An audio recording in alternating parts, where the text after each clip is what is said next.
안녕하십니까.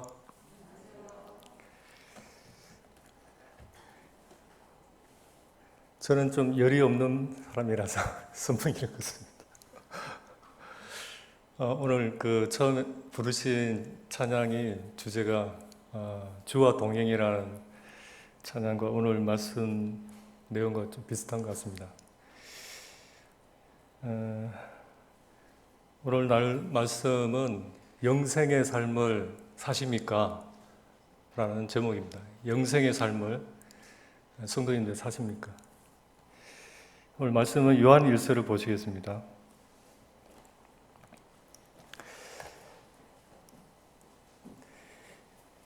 요한이 쓴 책이 어떤 것이죠? 요한복음, 요한 1, 2, 3서, 그리고 제일 끝에 요한계시록. 요한이 요한복음과 요한 1서를 쓴 목적이 있습니다. 아시죠? 쓴 목적.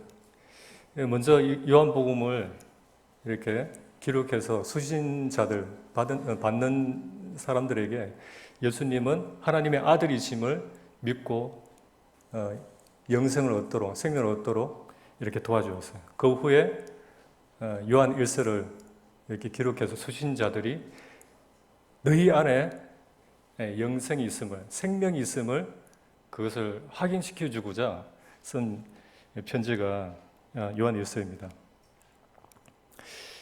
간단하게 요한 1서는 초반에 핵심 주제가 이렇게 제시되어 있어요. 그리고 크게 빛이신 하나님의 사귐 안에 거하라. 또 하나는 사랑이신 하나님의 사귐 안에 거하라는 이 두 주제로 크게 이렇게 나눠져 있습니다. 지난 수요 집회 때 민정형제가 예배 찬송가 517장을 이렇게 선택하더라고요. 저도 처음 부르는 찬양인데 그 제목이 이것은 영원한 삶이다 라는 제목이에요. 그 속에 영생의 메시지가 담겨 있는 것을 보고 놀랐습니다. 우리도 이 부분에 대해서 사실 우리 모임도 정확하게 이해를 못하는데 어떻게 일반 교회에서 이 찬양을 지었을까 좀 신기했어요. 이것은 영원한 삶이다 이런 제목이거든요. 요한 1서에 보면 항상 대두되는 내용이 한 가지가 있죠. 여러 가지 중에 한 가지가 영주주의입니다. 영주주의가 무엇인지 아실 텐데 잠깐 말씀드리자면 이 영주주의는 1세기 말부터 이 초기 현상이 나타났어요. 1세기 말부터. 그리고 2, 3세기에 이제 크게 활동했던 이제 이단 사상입니다. 영의 세계는 선하고 육의 세계는 어떻죠? 악하다라고 말하는 그런 사상이거든요. 이 영주주의는 헬라 철학의 이혼론의 바탕을 둔 사상인데 그것은 영과 육을 분리를 해요. 영의 세계는 선하고 육의 세계는 악하다 다. 이렇게 이제 극단주의적인 그런 이혼론의 바탕을 두고 있습니다. 또 하나는 우리가 눈에 보이는 세계가 이제 실제이고 눈에 보이지 않는 세계는 실제가 아니다. 눈에 보이는 세계는 실제가 아니다. 허상이다. 이렇게 말하는 거예요. 눈에 보이지 않는 그 세계만 실제고 눈에 보이지 않는 그 영적인 세계만 선하다. 우리 눈에 보이는 세계는 다 허상이고 실제가 아니고 다 악하다고 말하는 겁니다. 그러니까 이제 그들의 결론은 무엇이죠? 영의 세계에 계신 하나님이 이 땅에 사람으로 인간은 올 수 있다 없다? 없는 거예요. 왜냐하면 허상이라고 말하니까. 그래서 예수님을 이들은 단순히 인간일 뿐이다 라고 말하는 것입니다. 이게 이제 영주주의의 위험한 결론인 것이죠. 요즘 세계 교회사를 이렇게 배우고 있는데 세계 교회사를 공부하면서 느낀 게 사탄이 교회를 어떻게 무너뜨리는지, 어떻게 무너뜨리고 있는지를 보게 되었습니다. 처음에 사탄이 이 교회를 무너뜨리기 위해서 쓴 무기가 무엇이죠? 핍박이었어요. 그런데 그것은 오히려 성도들을 불붙게 만들었어요. 불붙게 만들었어요. 핍박이 오히려. 그리고 더 뭉치게 만들었고 더 거룩하게 했어요. 그래서 이 얘들이 이제 정신이 차리고 깨닫고 이 방법을 바꿨습니다. 지금까지 쓰고 있는 이 사탄의 쓰는 전략이 무엇이죠? 첫 번째가 안주함. 그냥 이대로 좋다. 이렇게 만족하는. 두 번째가 거짓 가르침입니다. 서신서에 많이 나와 있어요. 교회를 무너뜨리는 그 한 가지가 이제 거짓 가르침이 가장 무너뜨리기 쉬운 그런 방법이었는 것입니다. 그래서 이들은 예수님에 대해서 잘못 이해를 하도록 했고, 또 한 가지는 성도의 삶도 잘못 이렇게 이야기를 하는 것입니다. 그들은 어떻게 이야기하죠? 영만 구원받으면 돼. 어떻게 살든 상관이 없어. 왜냐하면 어차피 육은 악하니까, 허상이니까 어떻게 살든 상관이 없다는 것입니다. 오래전에 청년 때 있었던 일인데요. 그 몇몇 형제들에게 있었던 일인데, 그 형제들이 처음에는 참 신실했습니다. 그리고 아주 그 훌륭한 책들도 많이 이렇게 읽고, 또 교회 안에서도 신실한 일꾼으로 인정받을 만큼 그런 훌륭한 청년이 있었는데, 몇 명이. 근데 이러한 사상이 들어왔어요. 어떻게 들어왔는지 모르겠는데 그것을 스스로 정립을 하면서 결국에는 모임을 떠나고 교회를 지금까지 안 다니고 있어요. 지금 제 나이거든요. 그 청년 때 떠나면서. 이 영지주의 사상이, 이단적인 사상이, 거짓 가르침이 이만큼 위험하다는 것을 알 수 있죠. 내가 어떻게 살든 육으로 어떻게 행하든 하든 상관이 없어. 그것은 허상인데, 그렇게 되면은 성도들의 삶이 어떤 형태로 살아가게 될까요? 그렇게 살 필요가 있을까요, 없을까요? 없는 거예요. 죄에 대해서 민감하게 행할 필요가 있다, 없다? 없어요. 형제를 사랑할 필요가 있을까요, 없을까요? 형제를 사랑할 필요가 없어요. 왜냐하면 육은 허상이라고 말하니까. 이것이 굉장한 위험성에 있는 그 이단 사상의 뿌리입니다. 사도 요한은 요한 일서를 통해서 이러한 이 잘못된 거짓 가르침을 강력하게 반격하면서 이 편지를 쓴 것인데, 좀 더 자세히 살펴보겠습니다. 첫 번째, 요한은 이 요한 일서를 통해서 너희 안에 생명이 있음을 말해주는 것입니다. 너희 안에 생명이 있다. 그 생명의 나타남을 확인시켜 주려고 이 편지를 쓴 것입니다. 첫 번째, 생명의 나타남을 경험하라. 이 거짓된 진리를 들고 온 그들이 뭐라고 말했다고요? 우리는 영만 구원받은데 육으로 어떻게 살든지 그것은 신경 쓸 필요가 없어. 거룩하게 살 필요가 없대요. 형제 사랑할 필요가 없대요. 그 이야기를 듣고 이 요한이 쓴 편지가 이것입니다. 반격하기 위해서. 그들과 달리 하나님의 생명을 소유한 하나님의 참된 자녀는 이러한 생명의 나타남을 통해서 빛과 사랑이신 하나님과의 사귐에 거하는 그러한 관계를 갖는 그런 존재들이라고 이 요한이 말하고 있는 것입니다. 요한 1서 1장 1절을 한번 보실까요? 1절에 태초부터 있는 생명의 말씀에 관하여는 우리가 들은 바요, 눈으로 본 바요, 자세히 보고 우리 손으로 만진 바라. 이 생명이 나타내신 바 된지라. 이 누구죠? 이 생명이 예수님입니다. 이 생명이 나타내신 바 된지라. 이 영원한 생명을 우리가 보았고 증언하여 너희에게 전하노니 이는 아버지와 함께 계시다가 우리에게 나타내신 바 된 이시니라. 생명이 나타난 바 되었다고 했습니다. 이것이 누구냐? 예수 그리스도. 생명을 말합니다. 또 한 군데 보겠습니다. 제일 뒷장에 5장 11절, 12절, 11절, 12절. 또 증거는 이것이니 하나님이 우리에게 영생을 주신 것과 이 생명이 그의 아들 안에 있는 그것이니라. 아들이 있는 자에게는 생명이 있고 하나님의 아들이 없는 자에게는 생명이 없느니라. 여기 생명을 또 이야기하고 있습니다. 우리에게 영생이 있음을 알게 하려고 썼다는 것입니다.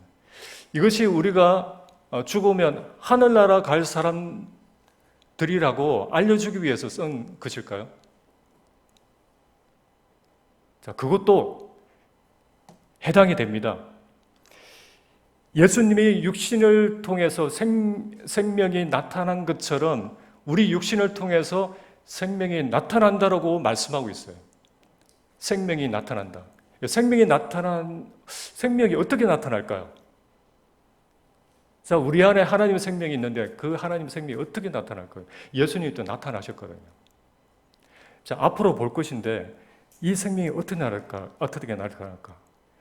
요한 1서에 있습니다. 형제를 사랑함으로써 죄를 미워하는 것으로서 이 생명이 나타난다는 것인데, 생명이 이렇게 강력한 그 속성이 있어요.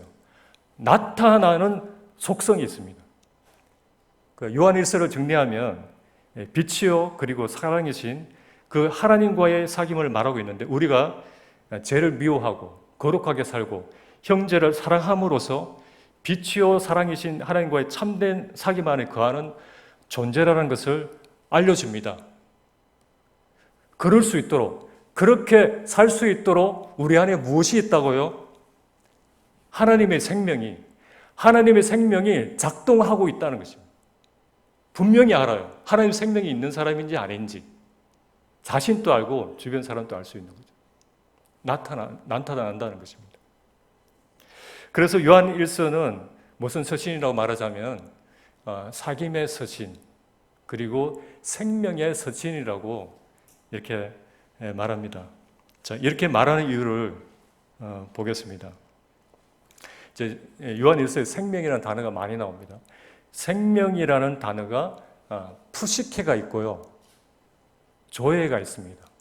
푸시케와 조에가 있습니다. 여기서 쓰인 생명이라는 단어는 조에입니다. 조에. 푸시케는 자연적인 생명, 부모로부터 태어난 이 생명이죠. 그런데 조에는 영적인 생명, 하나님의 생명, 피조되지 않은 생명을 말합니다. 예수님이 믿을 때, 거듭날 때 하나님의 생명을 이제 얻었다는 것인데, 이 생명이 우리 안에 있다는 것을 말하기 위해서 요한 1서를 요한이 쓰는 것인데, 한 번 더 읽었던 5장 거기 보시면 이게 영원한 생명이라는 이 단어도 조에입니다. 조에를 주신 것과 또 이 생명이 그의 아들 안에 있는 그것이다. 조에가 그의 아들 안에 있는 것이니라. 아들이 있는 자에게는 조에가 있고, 또 요한복음 11장 25절에도 나는 부활이요 생명이니 할 때 이 생명도 조에입니다. 또 골로새서 3장 4절에 우리의 생명이신 그리스도 할 때 이 생명도 조에입니다. 자, 우리 안에 있는 이 생명, 영생, 같은 그 주님과 하나님과 같은 생명을 소유하고 있다는 것이죠. 이 예수님과 같은 조의 생명을 가졌다라는 것을 말씀하고 있습니다. 자, 그러면 영원한 생명을 얻었다는 것은 무슨 말일까요? 영생을 얻었다는 것은 무슨 말일까요? 단순히 영원히 살게 된다는 그런 의미라기보다는 우리가 바로 영원한 생명이신 그 영생이신 조이신 예수 그리스도를 내 안에 모시게 되고, 이를 통해서 예수 그리스도와 사귐을 갖게 되고 그분을 알아가는 관계로 들어갔다는 것이 바로 영생을 얻었다는 것입니다. 영생의 삶을 산다는 것입니다. 이것이 영원한 생명을 얻었다는 것이 요한복음 17장 3절에 나와 있어요. 영원한 생명은, 영생은 유일하신 참 하나님과 그가 보내신 예수 그리스도를 알아가는 삶, 그분을 알아가는 관계가 영생이다라고 말하고 있습니다. 너희가 죽어서 하늘나라 갈 사람들이야. 구원의 확신을 가져봐. 이렇게 얘기를 많이 하는데, 이 말씀을 가지고 물론 구원의 확신을 위해서 쓸 수 있지만 원래의 뜻은, 원래의 그 의미는 하나님의 생명이 우리 안에 있다라는 것입니다. 그 자체가 어마어마하게 놀라운 사실인 것입니다. 이 생명이 우리에게 어떻게 나타난다고요? 형제를 사랑하게 됩니다. 거듭나면 이 생명을 얻게 되는데 형제를 사랑하고 싶은 마음이 생겨요. 놀랍게도 또 하나님을 사랑하고 싶은 마음이 생깁니다. 또 하나는 무엇이죠? 죄를 미워하는 마음, 죄를 피하고 싶은 그런 마음이 생깁니다. 그전에는 뭐 그런 것 없이 막 살았잖아요. 그죠? 뭔가 달라졌다는 것이죠. 이것을 더 구체적으로 보겠습니다. 두 번째는 하나님과 사귐을 경험하라. 자, 이것을 두 가지로 크게 볼 것인데, 하나는 이 빛이신 하나님과의 사귐에 거하기 위해서는 어떻게 해야 될까? 또 두 번째는 사랑이신 하나님과 사귐을 가지기 위해서는 우리는 어떻게 해야 될까? 자, 2장 10절을 한번 보시겠습니다. 2장 10절.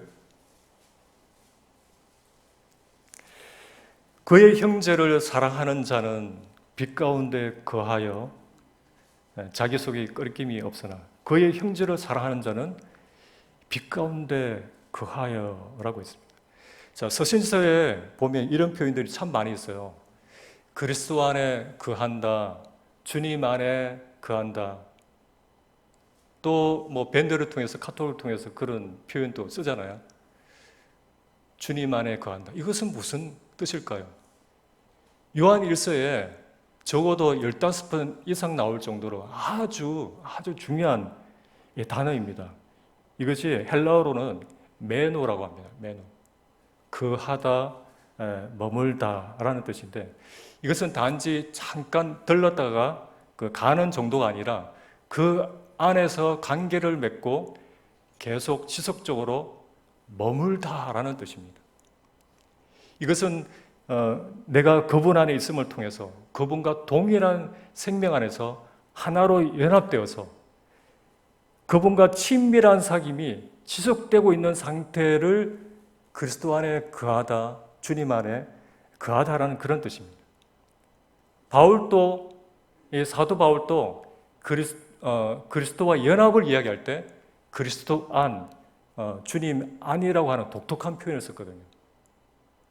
내가 주님 안에 있는지 자신이 알 수 있어요. 또 우리가 그 사람 주님 안에 있는지, 주님 안에 거하는지 분별할 수 있는 것이죠. 첫 번째, 빛이신 하나님과 사귐에 거하기 위해서 우리는 어떻게 해야 될까? 이것이 1장 5절에서 3장 10절까지 나와 있어요. 1장 3절을 보시겠습니다. 1장 3절. 우리가 보고 들은 바를 너희에게도 전함은 너희로 우리와 사귐이 있게 하려 함이니 우리의 사귐은 아버지와 그의 아들 예수 그리스도와 더불어 누림이라. 6절에 만일 우리가 하나님과 사귐이 있다 하고 어둠에 행하면 거짓말을 하고 진리를 행하지 아니함이거니와. 자, 우리가 하나님과의 사귐이 있다고 하면서 죄 짓고 살면 될까요, 안 될까요? 자, 안 되죠. 우리가 하나님과의 사귐을 위해서는 죄를 지어서는 안 됩니다. 그 상식이죠. 죄를 지어서는 안 됩니다. 그럼 만약 죄를 지으면 어떻게 해야 되죠? 9절에 있는 것처럼 빨리 자백을 해서 그 죄를 빨리 해결하고 하나님과의 관계를 회복하고 하나님과의 사귐 안에 거하라고 말씀하고 있어요. 빨리 해결하고 하나님과의 사귐에 거하라. 자, 8절 보시면 만일 우리가 죄가 없다고 말하면 스스로 속이고 또 진리가 우리 속에 있지 아니할 것이요. 자, 6절에 보면 어둠에 행하는 사람들이 있습니다. 어둠에 행하는 사람들은 어떤 사람들과 같은 부류일까요? 죄를 자백하지 않는 사람, 죄를 인정하지 않는 사람, 죄에서 돌이키지 않는 사람이 어둠에 속한 사람입니다. 그러면 반면에 빛 가운데 행하는 사람은 어떤 사람들과 같은 부류일까요? 답이 나와 있죠. 죄를 자백하고 죄를 인정하고 죄에서 돌이켜서 그리스도 안에 거하는 그 사람이 빛 가운데 행하는 사람입니다. 그러면 죄의 정의는 뭘까요? 죄라는 것이 헬라어로 하마르티아라고 합니다. 하마르티아. 이게 문자적으로 쏜 화살이 관역을 벗어난 상태를 죄라고 하잖아요. 탁 쏘았는데 관역에서 벗어났다. 성경에서 이 죄를 정확하게 풀면 이렇습니다. 하나님께서 인간을 창조하실 때 인생에게 의도하신 그 삶의 목표와 방향이 있는데 그것을 무시하고 그것을 거부하고 거기에서 상실한 상태, 거기에서 벗어난 상태를 죄라고 합니다.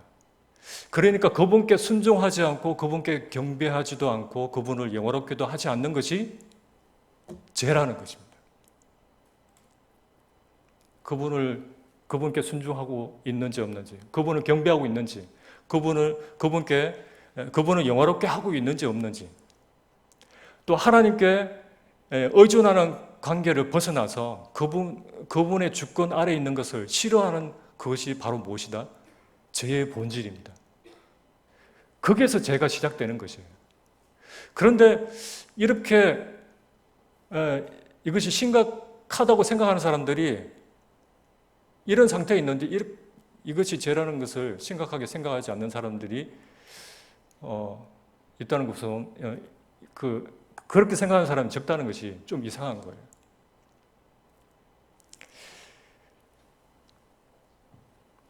이 빛이신 하나님과의 사귐에 거하기 위해서는 무엇이 필요하다고요? 죄의 자백이 필요하죠. 이때 죄의 자백을 통해서 하나님께서 관계 회복이라는 은혜를 주십니다. 그것을 주시는 이유가 무엇이죠?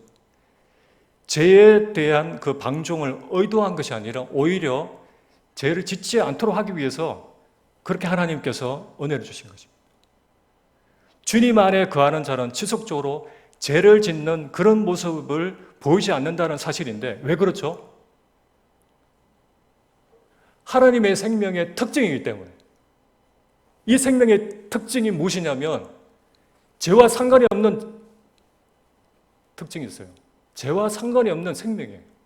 그래서 죄를 지속적으로 짓는 그런 삶을 정말 싫어합니다. 이 생명이. 견디지 못하는 거예요. 막 죽고 싶은 그런 마음도 있기도 해요.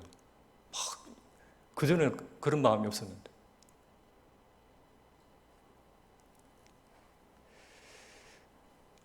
삼 장 6절에 보시면은 그 안에 거하는 자마다 3장 6절 그 안에 거하는 자마다 범죄하지 아니하나니 범죄하는 자마다 그를 보지도 못하였고 그를 알지도 못하였느니라. 범죄하는 자 그를 보지도 못하였고 그를 알지도 못하였느니라. 자, 주님 안에 거하는 자마다 범죄하지 않는다. 자, 이것을 해석하면 이렇습니다. 주님 안에 지속적으로 거하는 성향을 가진 사람은 죄를 지속적으로 짓는 그런 성향이 없는 사람을 뜻합니다. 이와 반대로 죄를 지속적으로 짓는 그런 성향이 있는 사람은 주님을 보지도 못했고 주님을 알지도 못하는, 즉 하나님의 생명이 없는 불신자이기 때문에 지속적으로 죄를 짓는 그런 일을 할 수밖에 없다는 것입니다. 그렇게 살 수밖에 없다는 거예요. 내가 그런 사람일 수 있고 내 자녀가 그런 사람일 수도 있어요. 침례는 받았지만, 침례는 주었지만 집안에 잃어버린 한 드라크마가 있을 수 있어요. 집안에 잃어버린 아들이 우리 가운데 있을 수 있다는 것이죠. 그런데 그 반면에 하나님의 생명을 소유하게 되면 너무도 자연스럽게 당연하게 주님 안에 거하는 삶을 찾게 돼요. 주님 안에 거하고 싶은 그런 갈망이 생깁니다. 주님 안에 거하게 되는 것이래요. 하나님 생명이 있다면. 그런데 누군가가 나 구원받아서 나 예수님 안다고 알아. 이렇게 말하면서 어떻죠? 실제 삶 속에서는 습관적으로 죄를 범하고 있거나 또 주님 안에 거하는 그런 삶이 이제 보이지 않는다면 사실 그는 주님을 모르는 사람입니다.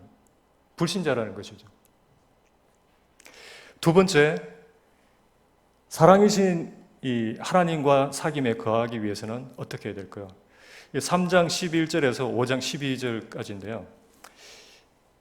사랑이신 하나님과 사귐에 거하기 위해서는 서로 사랑하라 많이 나오죠. 서로 사랑하라. 형제를 사랑할 때 형제를 사랑하는 것이 사랑이신 하나님과의 사귐에 거하는 길입니다. 형제를 사랑하지 않는다면 하나님과의 사귐을 가질 수 없다는 거죠. 14절, 15절을 보시겠습니다. 우리는 형제를 사랑함으로써 사망에서 옮겨 생명으로 들어간 줄을 알거니와, 안다는 거죠. 사랑하지 아니하는 자는 사망에 머물러 있느니라. 15절에 그 형제를 미워하는 자마다 살인하는 자마다 영생이 그 속에 거하지 아니하는 것을 너희가 아는 바라라고 말합니다. 사도 요한은 이 부분에서 하나님의 생명을 가진 자라면 이 사랑이신 하나님과의 사귐에 거하기 위해서 형제 사랑을 적극적으로 실천하면서 살아라고 이 사도 요한이 격려하고 있는 것입니다. 사실 하나님을 정말 알았다면, 사랑이신 하나님 알았다면, 하나님의 사랑을 경험한 사람이라면 그 사랑이 분명히 나타나요. 그런데 하나님 사랑을 경험하지 않은 사람은 아무리 교회 다녀도 그 사랑을 볼 수가 없어요. 그 사랑을 결코 나타낼 수가 없는 것입니다. 왜냐하면 그 안에 생명이 없기 때문에. 그런데 어떤 성도의 삶 속에서 형제 사랑이 그에게 지속적으로 나타나는 것을 보면 우리는 무엇을 알 수 있죠? 아, 그 사람 하나님을 아는 사람이구나. 하나님을 경험한 사람이라고 이렇게 확인할 수 있겠죠. 그런데 그 반대로 누군가가 어떤 형제를 사랑할 마음도 없어요. 자, 인간적인 관계로서는 살아가지만 사랑할 마음이 없어요. 또 용서할 마음도 없고 그 미움을 계속 품고 있어요. 그 사람은 하나님을 아는 사람일까 모르는 사람일까? 하나님을 모르는 사람이죠. 계속 품고 있는 거예요. 지속적으로. 자, 형제를 사랑한다는 것은 무엇일까요? 생명이 있다는 증거가 형제를 사랑함으로써 나타나는데 어떤 면에서는 교회를 습관적으로 이렇게 잘 다닐 수 있습니다. 또 교회에서 맡은 일을 책임감 있게 할 수도 있어요. 자, 세상에서는 이보다 더 대단한 책임감을 가진 사람도 정말 많습니다. 그런데 생명이 없는 사람은 이것을 못합니다. 이것을 못해요. 생명이 없는 사람은 이것을 못해요. 다른 건 다 해도. 주님의 몸인 교회를 진심으로 사랑할 수 없어요. 형제를 사랑하지 못합니다. 교회의 일들을 주님의 일로서 형제를 사랑함으로써 할 수는 없습니다. 인간관계 때문에는 할 수 있고요. 또 예의상으로는 참석할 수는 있지만 핵심은 이것이에요. 생명의 나타남으로는 할 수 없다는 것입니다. 다시 정리하면 우리 안에 있는 이 생명, 우리 안에 이 하나님의 생명이 어떻게 나타난다고요? 죄를 피하는 것으로서, 형제 사랑함으로써 나타납니다. 자, 우리는 어떻습니까? 내 안에 하나님의 생명이 내 삶 속에서 죄를 피하는 것으로 나타나고 있습니까? 형제 사랑한 것으로서 나타나고 있습니까? 이것이 이제 거듭난 증거입니다. 자, 마무리하겠습니다. 육신이 어떻게 살든, 내가 어떻게 살든 별로 대수롭지 않게 생각하는 사람들이 있다고 했습니다. 죄에 대해서 둔감하고 형제 사랑도 별 신경 쓰지 않는 그런 사람. 이 사람은 빛이신 주님과의 사귐에 거할 수 없어요. 사랑이신 주님과의 사귐에 거할 수 없습니다. 한마디로 하나님을 모르는 사람입니다. 우리가 정말 하나님을 안다면 그 하나님이 빛이시라는 사실, 그 하나님의 사랑이시라는 사실을 정말 안다면 그분과 살아있는 사귐, 그분과 사귐을 가지고 있는 교제를 하고 있는 사람이라면 정말 죄를 피하지 않을 수가 없다는 것입니다. 형제를 사랑하지 않을 수가 없다는 것입니다. 영주주의 사상처럼 영만 구원받았으면 됐지 내가 어떻게 살든 뭔 상관이야 이렇게 생각하는 사람들을 향해서 요한은 반박하는 것입니다. 그것은 생명을 가진 영생을 가진 성도의 삶이 아니다라고 이렇게 말하는 것입니다.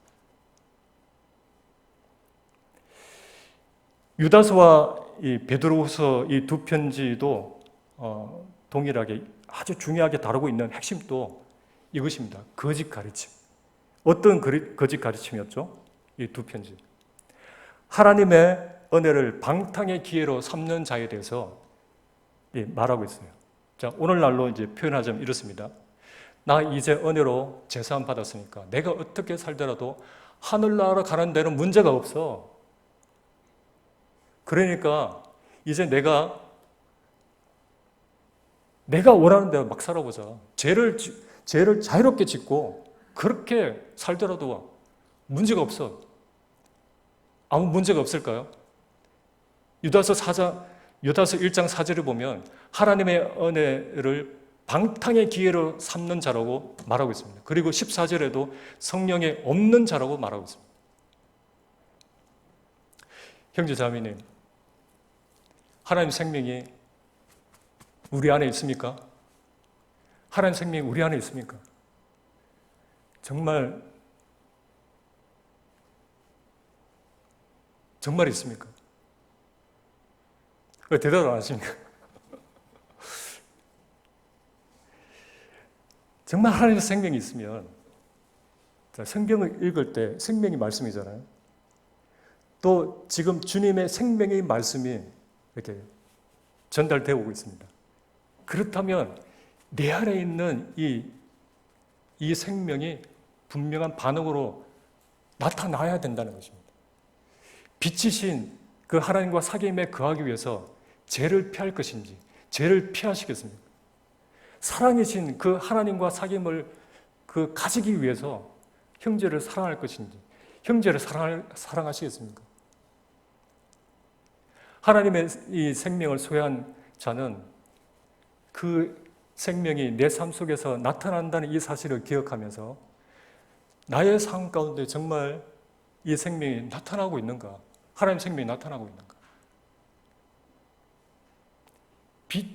빛을 드러내는 생명이에요. 사랑을 드러내는 생명입니다. 더 중요한 것은 내 안에 이 하나님의 이 생명이 정말 있는가? 이거 굉장히 더 중요한 것이거든요. 침례를 받았을지라도, 내 자녀가 침례를 받았을지라도, 정말 내 자녀가 이 하나님의 생명을 가졌는가?